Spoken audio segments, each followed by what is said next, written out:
Përshëndetje të nderuar miq, ditën e sotme Shqipëria votoi për zgjedhur parlamentin dhe qeverinë e re për 4 vite të ardhshme, por si ishte ky proces zgjedhor i cili ka qenë i mbushur me disa incidente, sidomos në Tiranë, por edhe në qytete të tjera në Vorë, në dibërmbrëmjen e djeshme, por ashtu sikur e thash më lart në disa qytete, do ta analizojmë me avokatin e njohur Kurtim Cakrani. Avokat, përshëndetje dhe faleminderit shumë.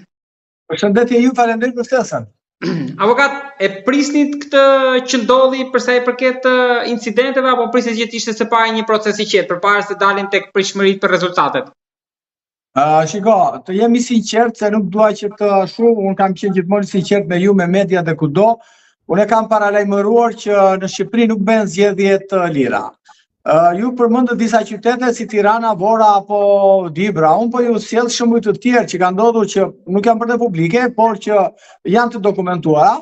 Mbrëm natën, pra natën e të shtunë duke u kthyer diel në lumin e Vlorës, deputeti Vullnet Sina për shembull ka shkapur pra enturazhin e tij duke blerë vota, duke në makinë, duke blerë vota në orët e vona të natës nëpër banesa në fshatin Peshkëpi të Vlorës, në fshatin Bolen e kështu me radhë. Është dashur ndërhyrja e militantëve të Partisë Demokratike që ta neutralizojnë ose që ta pengojnë këtë gjë.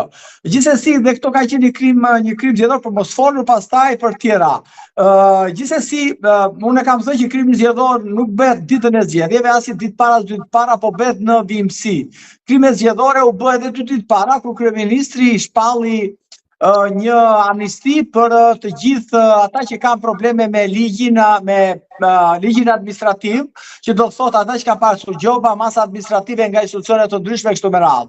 Pra edhe ky është krim zgjedhor, ose asfalti last minute, ose mbi asfalti minutës fundit që hidhesh natën.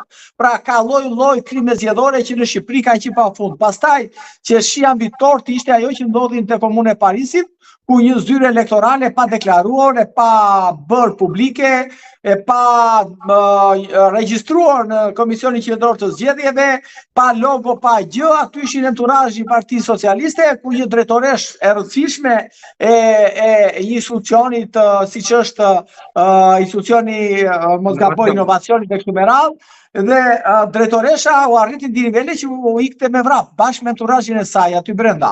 Kështu që unë nuk i besova as asaj që Altin Dumani bëri shpalli 3 muaj më parë, biles edhe tek ju kam dhënë intervistë, thash unë nuk besoj, thash as tek BKH, as Altin Dumani, as tek policia e shtetit. Dhe vazhdoj që i them asaj, kam ngulur dhe ditë e fundit në media, 2 media kombëtare, e kam thënë që në opozita shqiptare nuk ka rëndësi kush opozita në tërësi shqiptare, nëse do të mbrojë votat.